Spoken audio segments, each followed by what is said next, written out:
Hello, I'm Richard Webb, Senior Analyst in the Research and Media Unit of TM Forum, and it's my pleasure to be the moderator and presenter for today's webinar. Webinar is titled Telco Revenue Growth. Is B2B a beacon of light? And this webinar is going to be focusing on some of the data highlights of one of our forthcoming reports, our annual revenue benchmark report that's coming out in a week or so. And following presentation of some of the data highlights, I'm going to be talking with esteemed panel of spokespersons from the various companies sponsoring the report. So I'd like to welcome each of them and invite them to briefly come off camera and say hello and introduce themselves. So perhaps we'll go in alphabetical order by company name. So let's start with Cerillion. Richard Doughty from Cerillion. Hello, Richard. Hi, Richard. Good afternoon. How are you? Hi, I'm very well. Thanks for joining us. Perhaps you can say a little bit about your role in Cerillion and about Cerillion itself for us. Yeah, of course. My pleasure. My name is Richard Doughty. I'm the Business Development Director at Cerillion. So my role is Global Head of Sales for new customer logos. Cerillion, as I'm sure you know, is a BSS OSS, as a service provider. We're 25 years old this year, in fact. Congratulations. Thank you very much. And we service just over 80 operators worldwide in about 45 countries today. Thanks. Okay. Excellent. Thanks. We'll be talking to Richard a little bit later. Next, I'd like to introduce John Wan from Huawei. John, do you want to come on camera and say hello and say a little bit about your role in Huawei? Hello, everyone. Good afternoon, Richard. My name is John Wan. I'm the Director of Huawei Software Marketing Department. Huawei is a global telecom infrastructure company. I'm happy today to be invited to this webinar, and I'm very excited to connect with you and share the ideas, views on this topic, how carriers could increase their revenue. Okay, great. Thanks for joining us, John, and we'll be speaking to you as well during the panel. Okay, and our third panelist today is Kiran Punjabi from Technotree. Hi, Kiran. Hi. Hi, Richard. Good day. Hi. Good evening, all. Hi. Nice to have you with us. Tell us a little bit about your role in Technotree and what Technotree's main focus is. Sure. So I had the global product management at Technotree. I'm part of the department that we call as product office. Technotree is a leading provider of digital BSS solutions, and we have a more than 40-year-old legacy in delivering digital solutions to our customers, and the stack that we have currently has been time tested for more than 20 plus years. And we specialize especially in the B2B lines of business. So very happy to be part of the discussion today and looking forward to learn a lot. Great. Thank you. Good to have you with us, Kiran. Looking forward to speaking with all three of our panelists in a little while.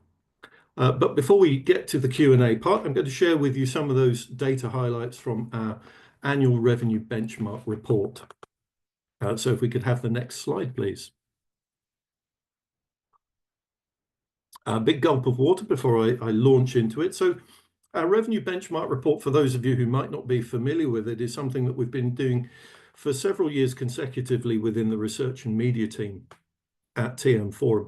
And this is really because one of the preoccupations, the big priorities of the activities across TM Forum as a whole is helping service providers focus on revenue growth. How do we inject the right kind of frameworks, tools, solutions, service support into the telco space to help telcos grow new revenue streams, accelerate existing revenue streams, and so on. So part of the work we do in the research and media unit is tracking what the market is actually doing for service providers. So this report's very focused on service revenues, not overall revenues within operators, but of course service revenues account for the majority. We break that down into various categories, and I'll come to that in a minute. We do our research by a number of different methodologies within the report. We are obviously, as you'd imagine, looking at the financial reporting of a lot of operators.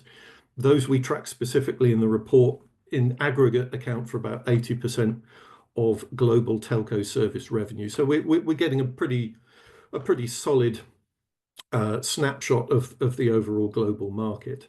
We're also including in the report a survey of a couple of hundred operators, talking to them, asking questions about various different aspects of their service operations, what's going well, where they see strong prospects or possibilities for the future, and reflect on their own company's financial performance, its own service priorities, technologies, and so on. So I'll be sharing some of that in a moment. But I have to say, looking at the market overall, it was a pretty kind of gloomy picture for the market overall in 2023 in terms of telco service revenues.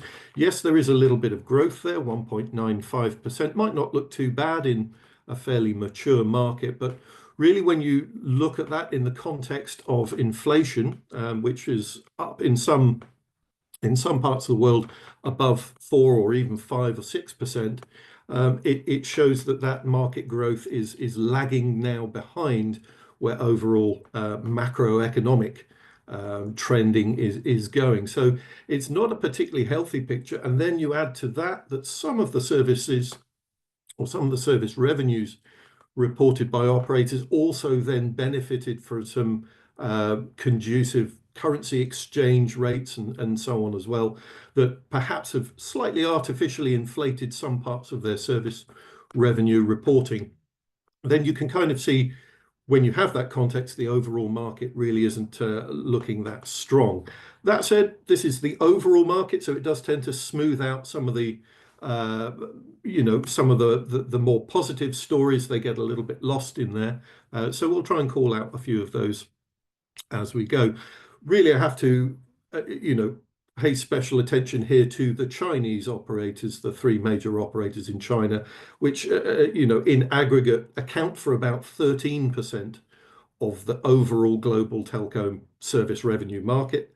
And they collectively, aggregated across the 3, saw revenues grow over 6%. So they are performing, up at or above that kind of inflationary level.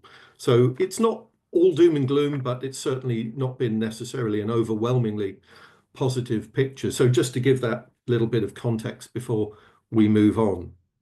So next slide, please.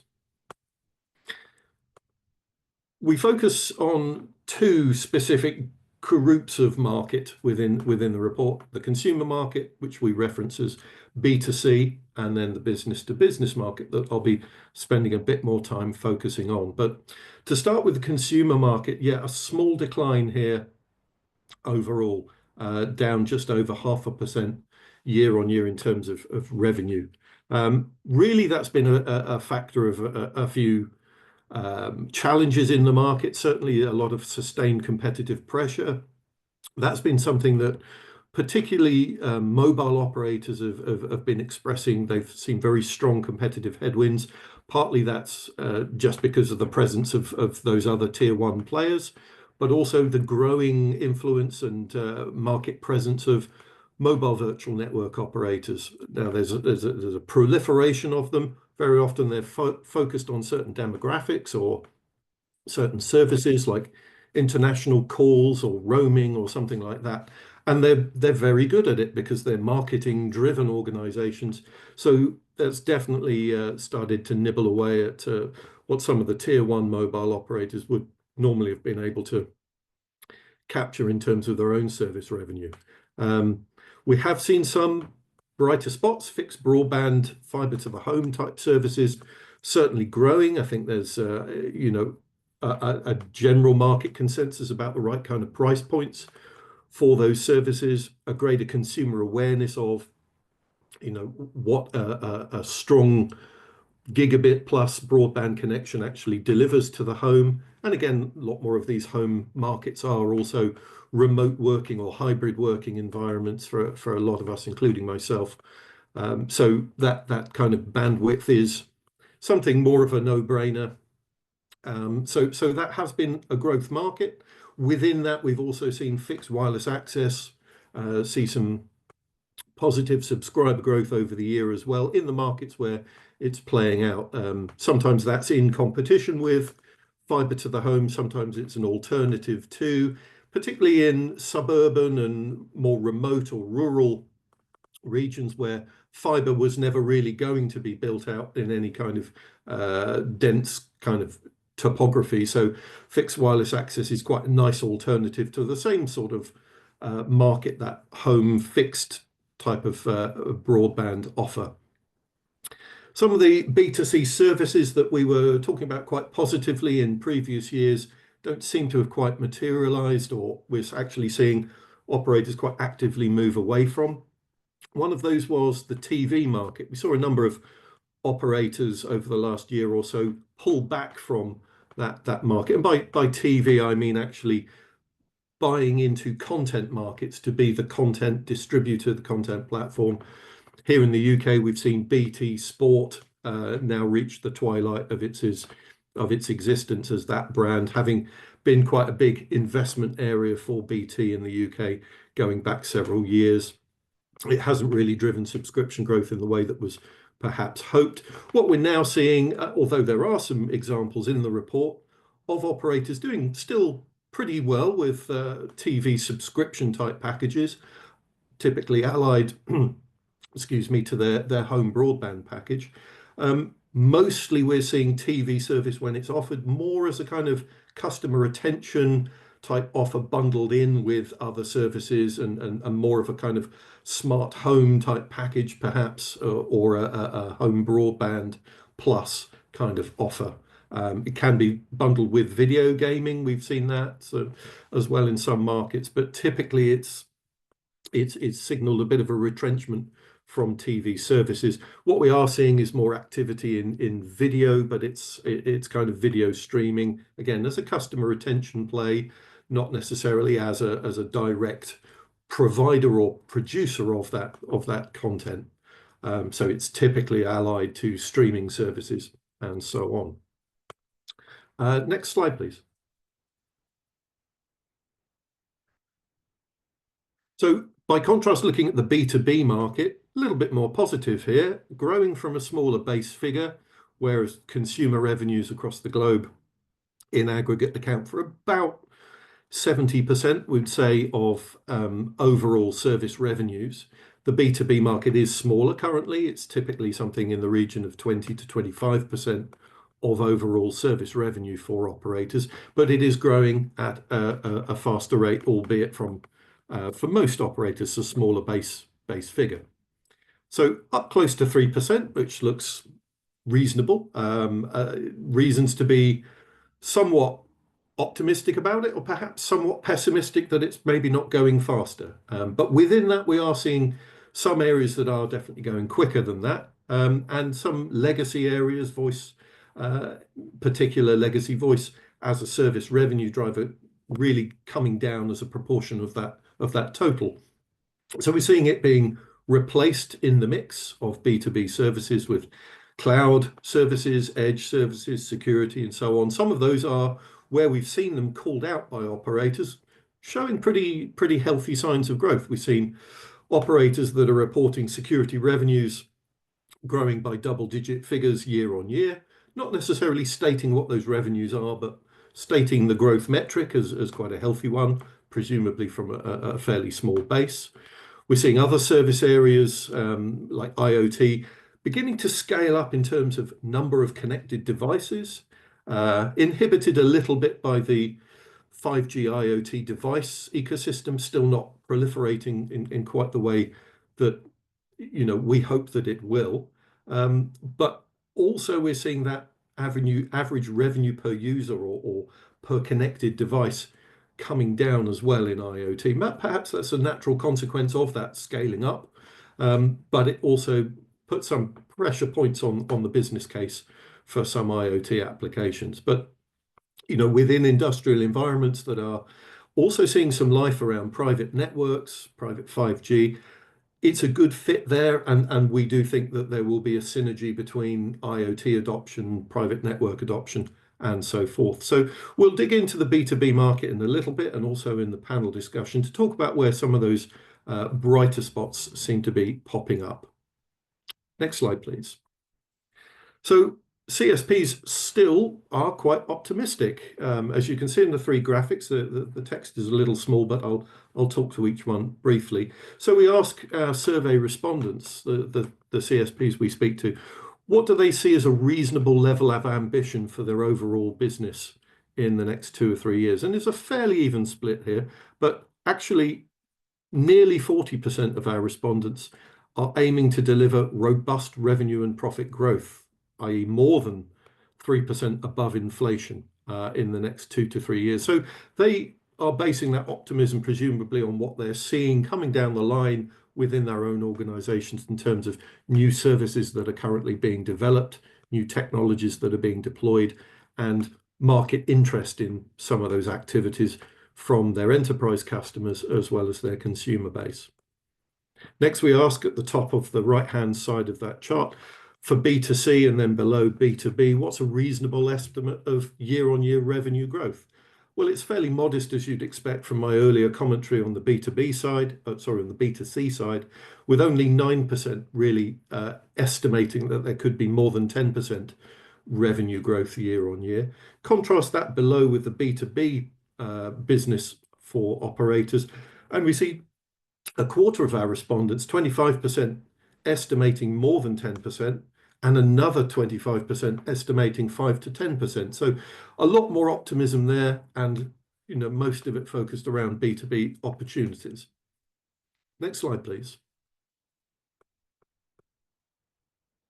So looking at some of those areas, and really what we've seen is some fairly disappointing levels of innovation in some of these areas, and it's understandable to a certain extent. Certainly in the the B2C space, it can be quite hard to innovate a 4G or 5G enhanced mobile broadband package for consumers, given that they have to very often upgrade their phone in order to get a 5G service, and perhaps don't necessarily really fully sweat what they have in terms of an LTE capability for broadband. So getting them to pay more for slightly faster or even quite a bit faster is something of a challenge, and operators have struggled to move the majority of their customer base up to 5G. Certainly it hasn't been a rapid transition, and as I said, also that competition from MVNOs is cutting into that market.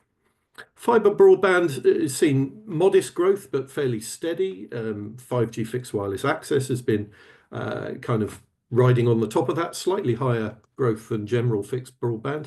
But yeah, seeing some lively spots. Certainly in the US, we've seen some fairly strong subscriber growth there. One service area that really is a bright spot that I wanted to call out was mobile payments. We've seen this particularly in Africa and the Middle East and parts of Asia, Turkcell in Turkey. A number of operators are now reporting mobile payment and fintech-based service revenue that's more than 5%, and in some cases up to 10% of the company's total service revenue.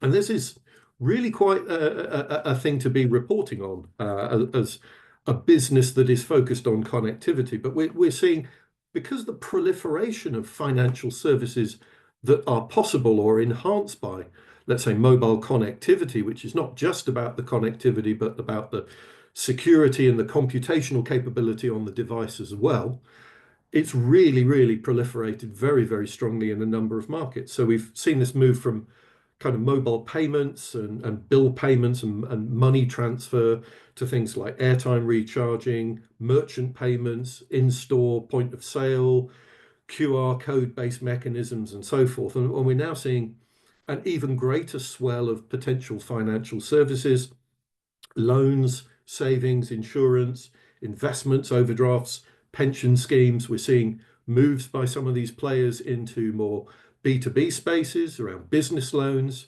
around payroll schemes and things like that, often working in quite close conjunction with industry bodies or even governments.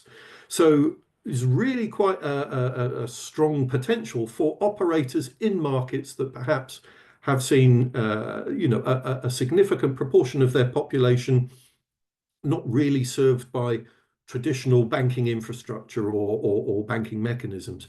Mobile payment has really been a financial lifeline in a fairly literal sense, with a lot of room to grow and expand across both consumer and B2B markets. So really worth keeping an eye on. I've talked a little bit about TV and video, so I probably won't labor that point. But overall, we're seeing operators kind of grapple and struggle a little bit with how to innovate services. And for established services, this is a difficult thing. There's not always a lot of room to move or places to go without competing and innovating around price points and just getting caught in that sort of downward trajectory of lowering prices to retain customers. So that's something perhaps we can get into our discussion a little bit, how you can innovate, how you can try to create new revenue streams, leveraging some of the technologies that are now coming to market. Next slide, please. So we asked our respondents what they saw as within the consumer market, the kind of service areas that they thought offered the best opportunities to generate revenue over the next couple of years. I won't talk to each of these, but the strongest two were mobile payments, which I've just mentioned, but really quite a strong and perhaps surprising response to digital goods and service marketplaces. Given that this isn't necessarily a service area that's really thrived so far, it's still very new, it's quite nascent for those operators that are deploying digital marketplaces. Most haven't really been in existence more than a year or so. What they sell and what is traded in those environments varies quite a bit. We've seen some, retail offers by people like EE in the UK offering gaming consoles and gaming titles via a digital marketplace that is its own brand. But we're seeing more of these digital marketplaces being trading points for, online sellers and purchasers, with the operator providing that kind of trading platform or that marketplace platform and managing the connectivity and security of the transactions therein. So that's perhaps something we can discuss a little bit as well. But a little bit surprising to me, given that it's quite new and as yet unproven, but it is becoming a little bit more the reality with a few operators that we call out in the report as having made a very promising start in that space. Next slide, please. In terms of B2B, we're seeing data center and AI really as the big investment bets on that side. Broadband and mobile is going well in B2B markets. That's not necessarily 5G private networks or network slicing that I think is going to come a little bit later. It's just supplying mobile connectivity to enterprise, but that's growing quite well. Cloud and security services are also being quite positively viewed upon. It's not necessarily an area that service providers had expertise in, certainly on the cloud side, and there's been some challenges in figuring out kind of commercial positioning vis-a-vis hyperscalers in the market as well, but that seems to be coalescing into a more stable picture. But security services are definitely a growth area for quite a lot of operators we surveyed within the B2B space. And really that's because a lot of these operators have had to become cybersecurity experts in their own right because they're under attack. And that's something that perhaps we don't talk about enough for operators, but they are the target of a lot of cybersecurity activity. So have had to, over the last decade or more, become extremely proficient in providing security for their own networks, their own connectivity, their own data. And then they're kind of learning how to extend that out as a service to their enterprise customers. IoT, yes, we're seeing some investment there, but there are some challenges around the business model and around the device ecosystem. But ICT services on the next point is also one area kind of allied to consulting for a lot of operators around helping enterprise customers accelerate their own digital transformation. And again, that's something of an experiential thing for operators, having gone through or being in the process of going through their own digital transformation. They're now bringing that learning into their outreach and service offerings to the enterprise space.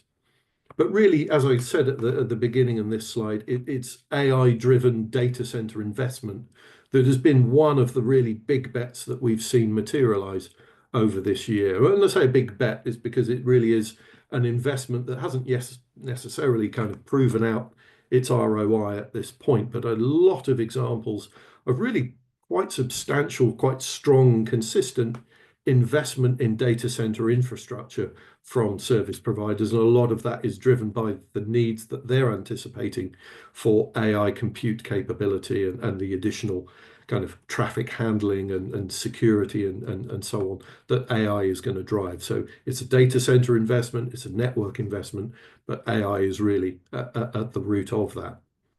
Okay, next slide. So a couple more slides before I wrap this section. So in the B2B market, we ask a bit more specifically about where our respondents saw those opportunities being in terms of growth potential.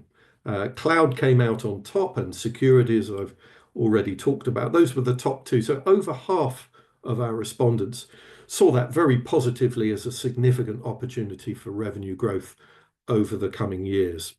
Not far behind that, professional services, some of which, as I mentioned, might be allied to that kind of digital transformation journey, the ICT business kind of suite of offerings that service providers are offering into enterprise customer environments, much more kind of consulting based approach, adding technology and experience and management capabilities, systems integration capabilities, and so on, sometimes in partnership with other solution providers as well. And also IoT, proliferation of different use cases, no shortage of interest from just about every vertical you could mention in terms of what more they can do in connecting machines, connecting devices, sensors, and so on, and multiple use cases potentially within every given vertical.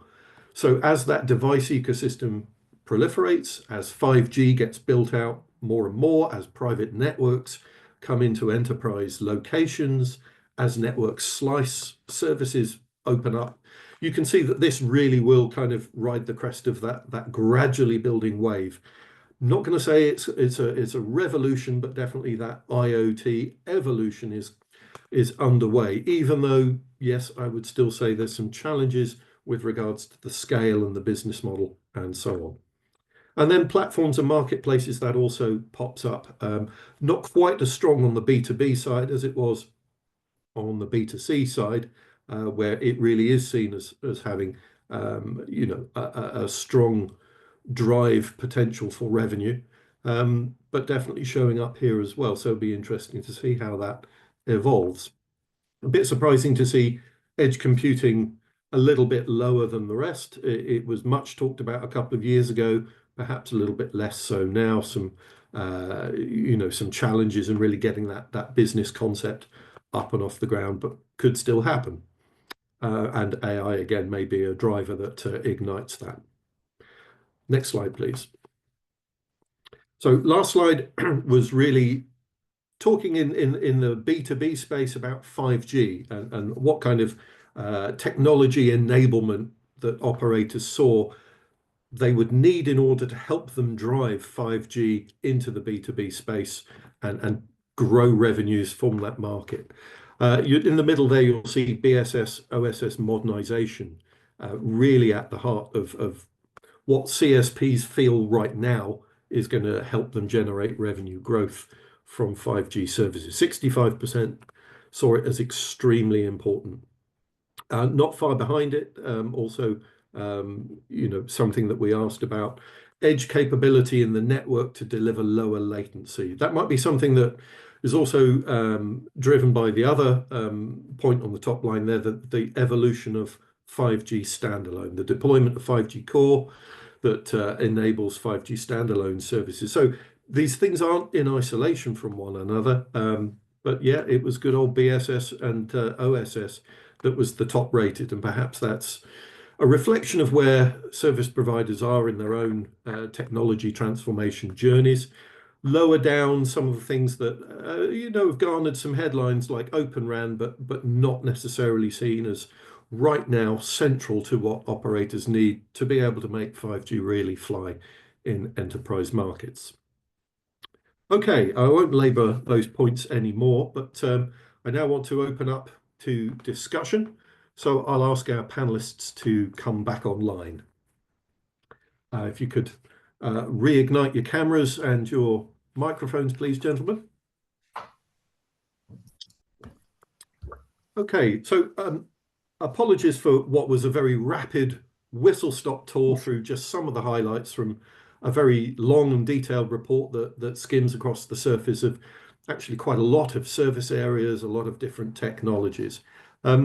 Anything that immediately stood out either from the B2C market as you saw it or the B2B space? Were you surprised by how flat revenues have been in consumer spaces, or, you know, are there reasons to be optimistic for operators? Anyone want to jump in to get us underway? I'm always happy to start, Richard. Yeah, go ahead, Richard, please. Very, very interesting. Certainly surprising. I think no, it's probably what everybody expects just from anecdotal and obviously personal involvement in the industry. They're obviously global numbers, and there's a lot of differentiation by regions. I know you mentioned this yourself. You could look at countries in Africa, such as Nigeria, issued a lot of MVNO licenses recently, so there's a lot of activity there, and they're coming from a more immature market. Whereas you look at, you know, Northern European, the more mature APAC countries, North America, they're at the other end of that experience. The fiber overbuild, high penetration, looking for new markets is harder. So, you know, and you were doing that. There's another level of detail to unpick there, but generally, no. Not surprising. Not surprised, no, and you're absolutely right. I mean, the context on a local basis is hugely influential. Absolutely. John, I mentioned the Chinese operators, and Huawei are obviously a major player in that market, and they've been really throughout this report one of the sort of flagship countries, but the flagship operators on a global basis, not just because of the scale of their networks and number of subscribers, but because of the drive to innovate in services. And do you see that more in the Chinese market than perhaps other regions where Huawei is active? Yes, this is very interesting. I've seen this survey. It shows that more than 50% of the carriers are expecting the B2B service to be expanded rapidly in the next 3 years. Well, just only 26% of them feel the same way about the B2C, which is very interesting. And this shows that B2B service can lead to a new revenue growth, which looks like that this is a common sense in the industry.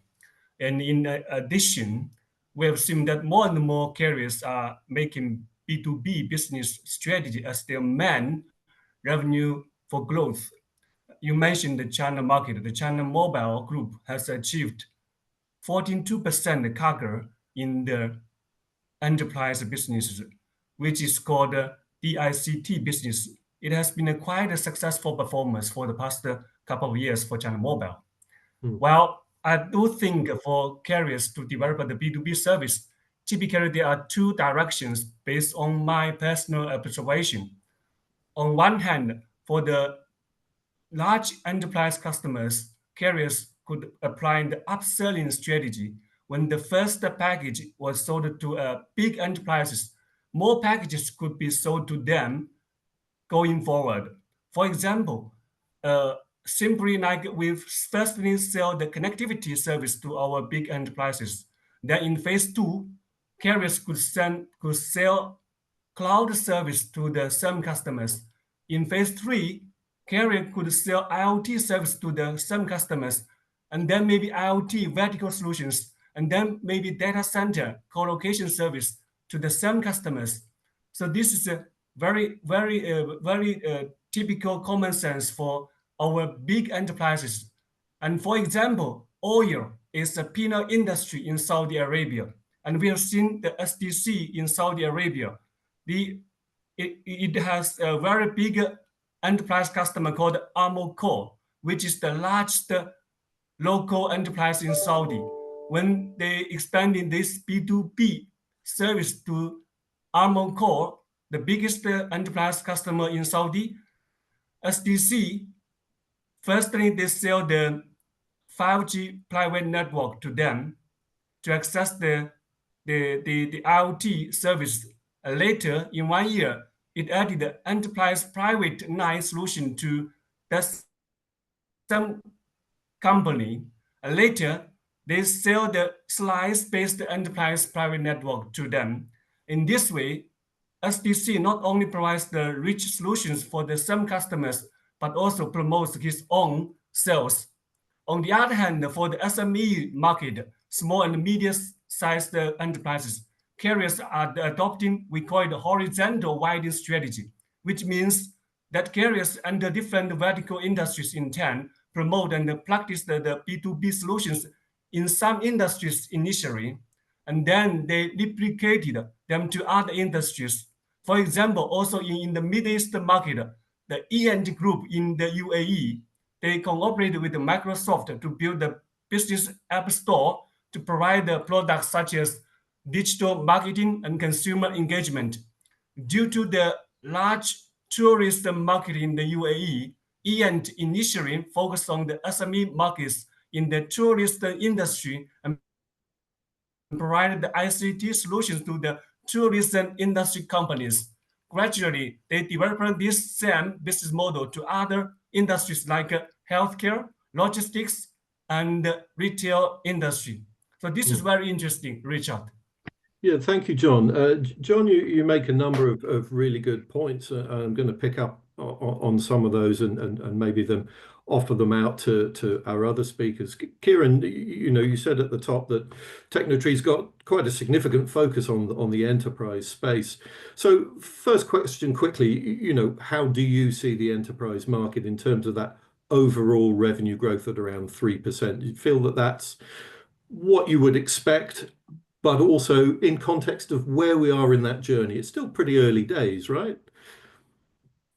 It is, and that's why you see the number of 3% and not 10%, right? Because enterprise still forms a very small portion of the telco's overall revenue. But I think Richard and John also alluded to this point. Some of the telcos are seeing more than 50% growth over the year. And that's what we have also seen. So we work a lot in the emerging markets, be it in the Middle East as well as in Africa. One of our customers in Kuwait, after going live on B2B on our stack, because this was one of the digital transformation objectives they had, they are seeing up to 5x to 8x increase in the number of new monthly activations on some of these newer B2B product lines, be it around managed security, SD-WAN, co-location, and so on. So you have a lot of appetite in the market because what's happening is we are living in a global world that is connected, right? And your enterprises, be it your micro, small, medium, or even large enterprises, they are the ones driving the country forward. And these enterprises are now, looking forward to increasingly leverage technology more and more, right? And while you have, especially in the emerging market, a lot of prospects for core connectivity, lease lines, VPNs, core broadband, right? As you move up the value chain, they are now asking for more and more services to be offered to them, be it cloud computing as a service, security as a service, CRM as a service. And then it just goes on to the top tier where you want a private network as a service, slice as a service, and so on. So when I look at the report, I'm not surprised at all. I mean, these are the trends that are prevalent, and we are only seeing more and more of this being asked in even upcoming RFPs, right? And what we have done is, with the experience that we have got through both the developing world and the developed world, we have built, industry-specific or product-specific accelerators, which help the telcos to, quickly realize the revenue from their investments. Because what we saw in our initial deployments is that while telcos wanted to digitally transform, they did not know how to go about it or what is the end goal. And that's why a lot of your transformations failed. So when I said we specialize in B2B, so today, if somebody wants to deploy SD-WAN or managed security and within that multiple flavors, we don't go and ask them, what do you want? We go to them with set of pre-built journeys, right from onboarding to taking care of those customers, billing them, and so on. And that really gets appreciated in the market because that helps the telcos to really start realizing new revenue from these digital transformations, which also come at a cost, right, for them. Yeah. So, yeah, I mean, we can dwell into some of these points as we progress, but this is broadly what we see in the market. Yeah, that's interesting. And I think the points you make and that John's made earlier kind of reference those reasons to be optimistic, because as John was saying, and as you said, you can go up that value chain from a fairly basic start around connectivity, but you add more to that and you add more complexity of service, security, cloud, whatever it might be. But John also made the point is that you expand your revenue on a different vector in that you can replicate what you're doing in one vertical, adapt it to another vertical, but take all that you learn from that. But there's still that kind of emphasis on needing to get to know the vertical.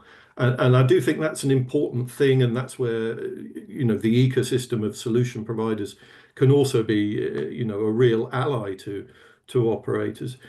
Richard, when you're talking to your CSP customers, is there that awareness that they don't know certain verticals well enough, or, you know, do they have a very specific goal? We're going to be the kings in healthcare in our country, or we're going to cover the mining sector, or are they that prescriptive about it, or do they just kind of cherry pick wherever the opportunities might be? And how do you help them kind of, because you can't do everything, you can't cover every market that is available with every service available, or at least not to start with. So how do you kind of focus if you're a CSP addressing enterprise? Generally, I think it is more tactical than strategic. We certainly have CSPs who have a strategic vision about broadening their product offering. Norlys in Denmark would be a good example. The leading provider now of not only fixed line connectivity, which they have been for a while, but with their Telia acquisition, mobile connectivity, and then unifying that with the utility side of the business. They're looking to not only broaden their exposure across all those customers with whom they have a billing relationship, but then unify that so they're getting the economies of scale. So they're using the same stacks to service those different customers, of course, in different ways. In terms of how they go into those new markets, as I said, few of them are as strategic as that. Often they are more reactive. But the important thing is providing the tools that they can use to experiment. So going into these things is a risk, an adventure. You mentioned sometimes white space on the map, so they don't often know what they're getting into. But if they can innovate quickly, what's that horrible phrase that Mr. Zuckerberg likes to use, move fast and break things, and we can give them the tools to do that, then that empowers them to experiment. And for us, the key tool to that is the catalog. So what we're all talking about here is the marketplace. If we're looking to increase revenues, we either have to sell more product or new product or take the existing product to new markets. The revenue growth in B2B is very much about sort of, going into the new markets. It's harder for a lot of telcos to look at new geographic markets unless they're one of the global ones already. And going into those new markets has to mean working with partners, bringing partners in to sell their services offerings to your customers means creating the marketplace for them to do that. And that's technology. And that's allowing them to place their products in your marketplace. It's giving both them and you the tools on how they're sold and to whom and at what pricing. It's having that real-time analytics to understand margin and cost control and routes to market and efficiency and everything else. And more than anything else, it's automation so that they can do that with as little touch points, as few touch points as possible. Good points. The marketplace, the catalog would be the foundation of where we start there. Yeah, makes a lot of sense. John, perhaps I can come to you, to pick up on that point of tools and technologies, maybe not specifically exclusively to China, but because we've referenced the Chinese market as being a little bit ahead of the curve, perhaps, compared to the general global scene. What tools and technologies have you seen really, show signs of that rapid acceleration potential in terms of, service provider growth, service provider revenue growth?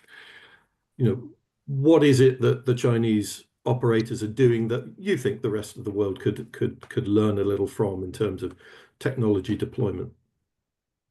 Well, I do agree with Richard mentioned that marketplace is a very important tool for the SME market, especially for the small and medium enterprise customers, for them to have a application market platform to select the right products and the service as they wanted.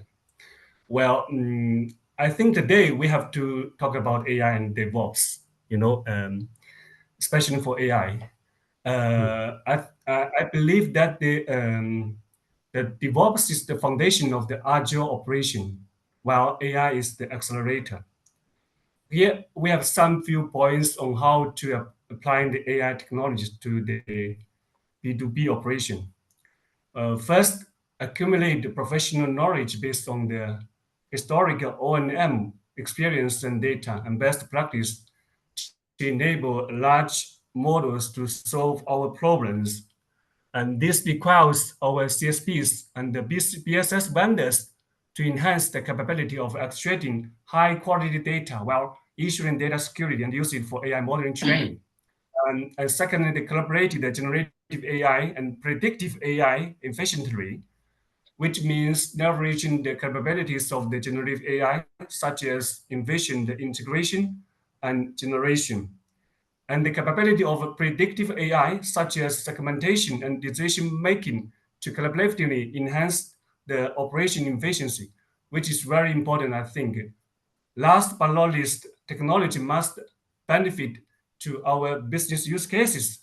In fact, we have followed this approach and achieved some positive results. We cooperated with the China Mobile to build a multi-engine collaborative chat ops operation center in the BSS domain. The chat ops operation center is associated with the four engines, the fault monitoring engine, traffic prediction engine, diagnostics engine, and the self-hearing engine to achieve the MTTR to shorten to less than only 10 minutes, and the system process expecting 100% self-hearing. So this is we have achieved in China Mobile. And here's another example through the video IVVR in China. If you come to China, you can call our call center. The video-based IVVR and intelligent ticket feeding, you can achieve the customer call duration was reduced by 50% because you no need to wait 1, 2, 3, 4 different buttons for different function. While you can see the menu and pick the right number for the right engine you want to speak to. And the currency rate of the filling tickets reaches 90%, reduce the labor workforce by 20%.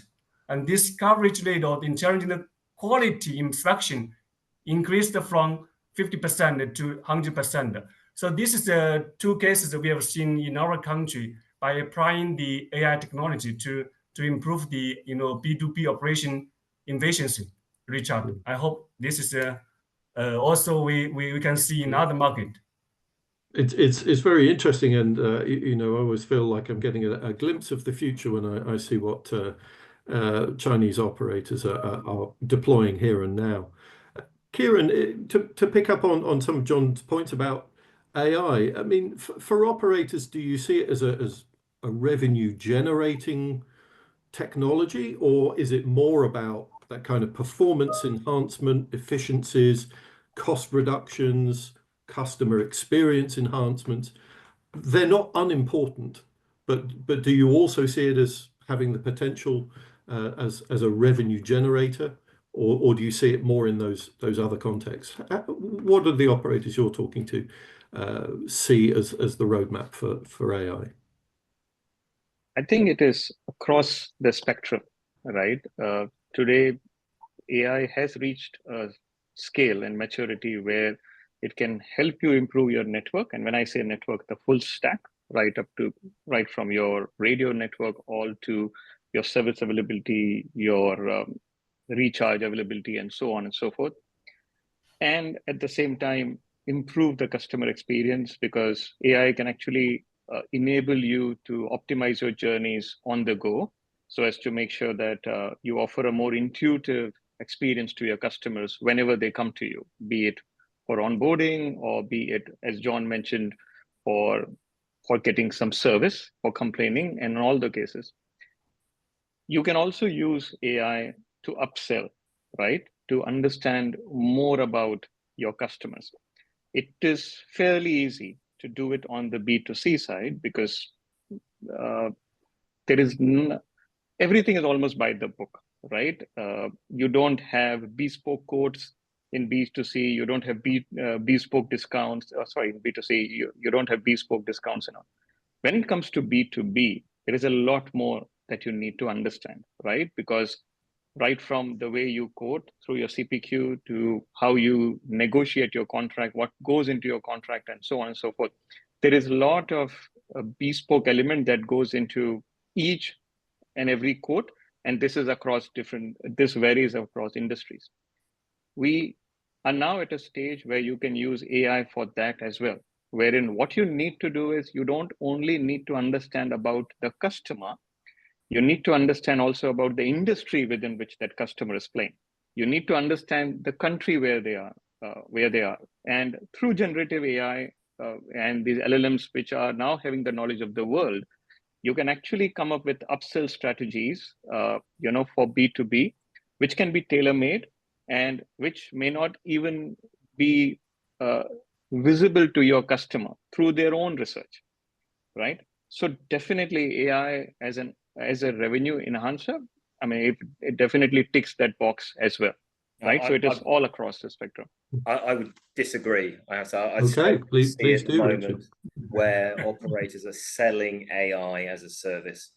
Completely agree with everything John and Kieran you said before about optimization, efficiency, automation, a productivity improver, a part of all those services which the consumers then buy, and both at the network level and in the BSS, but not as a service that they are selling. And I think if they try... No, I did not mean that. Oh, my apologies. I said use, yeah. No, I meant if you are my enterprise customer, I can use AI to identify upsell opportunities to you. I'm not offering AI as a service yet. And we see a lot of this, and you mentioned this a moment ago, with B2B, you have so many more data points, so much more information. And of course, that's where the AI really excels in terms of picking up those patterns and those themes and presenting that in real time into a user journey with a customer on the phone or an account manager on site. And so they can optimize and make that experience better for the customer and hopefully improve the margin, driving the bottom line. So whilst maybe not driving top line revenue, it's certainly improving profitability because it's reducing the operational cost to serve. Absolutely. Yeah, and that's certainly important as well. I mean, on the other hand, as someone once said, and I can't remember who, you can't cost cut your way to revenue growth, but you're absolutely right. You can reduce cost and improve profitability, which is absolutely vital. And the customer experience, because with the AI automation, they're getting what they want faster, and it's right first time, happier customer. And that has an upsell opportunity to it. We've got a few minutes left, gentlemen. To our audience, if you do have any questions for our panelists, don't be shy. Please do enter them into the Q&A part of the webinar interface. But otherwise, I'll just ask one last question before I check for anything coming in for our audience, and that's to just ask each of you, what does the industry need? What's the industry need in order to foster a positive environment for innovation in services for B2B? Do we have it already? Do we need more work to do? What's required? Anyone want to throw in an answer for that? Okay, maybe I can take a dab first. I think you need openness and you need standardization. And I think the work that TM Forum is doing along with MEF, that will go a long way in standardizing how telcos approach B2B. Because while TMF standards, specified the API signatures and the capabilities that each of the erstwhile TAM and now ODA component need to have, MEF is taking a step forward to saying, in a B2B transaction, how should be the flow between a buyer and a seller, and which interfaces you use between them. So that for me, if it sees reasonable adoption, would really go a long way in helping all the vendors and the CSP community, in standardizing how they approach B2B and how they benefit from it, and how to increase their revenues. Okay, very good. John, Richard, anything to add on that? Yeah, I do agree with Kieran. Yeah, we believe that the partner ecosystem that can help CSP quickly respond to new market opportunities. And this should have the following capabilities like a zero-touch partners onboarding, partners offerings launch easily, full online transactions, automatic order fulfillment, real-time revenue sharing and settlement, and simple management. I think this is very important. Good point. Well, we do have a question coming in from the Richard, audience, I was going to tip mine at the end there as well. I was being polite and staying quiet for a change. I'll expand on Kieran's point there. Go ahead, John. And say, go ahead, Richard. Standardization, absolutely. The ecosystem, I'll echo what he's saying about TM Forum, but the other one, I'm talking to all the CSPs out there, please talk to your vendors. And I'm sure I speak for both John and Kieran here, we spend a lot of time, a lot of money R&Ding new products. And we want and we need your input. And certainly for Cerillion, we have a very healthy, active community of customers. But there's always some who don't. They don't participate in the forums. They don't come and see the new developments. They don't chip in their ideas. So please talk to us. We are all theoretically pulling on the same road. A very good point indeed. Well, we have one question, but we have 2 minutes in which to answer it. So let's tackle this one. It's on API monetization. And really the question is it going to happen? What do we need to see? So if anyone has any thoughts on that and can say so in... Is that the vendors monetizing API consumption as another form of licensing? Is that...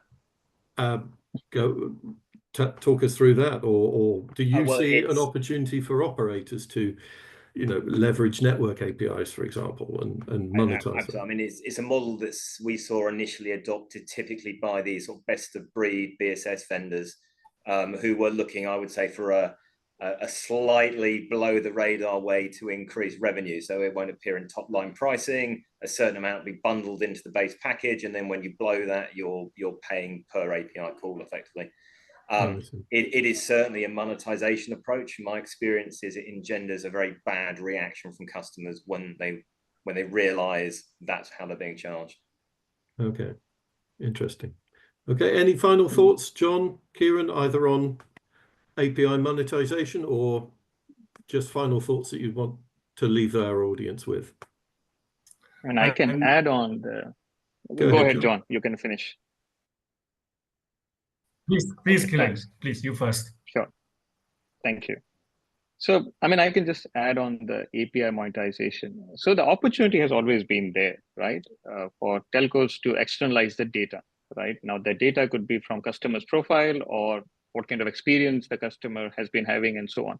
And as the networks have modernized from 3G to 4G to 5G, you have seen that increasingly it is now possible to share more data, right? Are there customers out there, the developers out there who will benefit from that? Certainly. I mean, especially with Kamara, where you now can see when was my last SIM swap done, right? Where is my last location and so on and so forth. Some of this information is important. For example, most of the, and this is something you'll see in the markets which have digital wallets, most of your frauds are done by agents who swap customer SIM card for fraudulent reasons and your customers lose money. So banks can use this information, but APIs alone will not do the trick. You also need to have other solutions through your marketplace where you bring in your partners and offer not just API but complete package as a service. Only then it will sustain. That's what I've seen. We're out of time, I'm afraid, gentlemen. So thank you so much for your contributions. Kieran, John, Richard from Technotree, Huawei and Cerillion, thank you so much for participating in the report and in the webinar. I hope it's been an interesting conversation for everyone. And thank you very much to all our audience for joining. Thank you and goodbye. Thank you, Richard. Thank you. Thank you. Thank you. Thank you. Bye-bye. Bye-bye.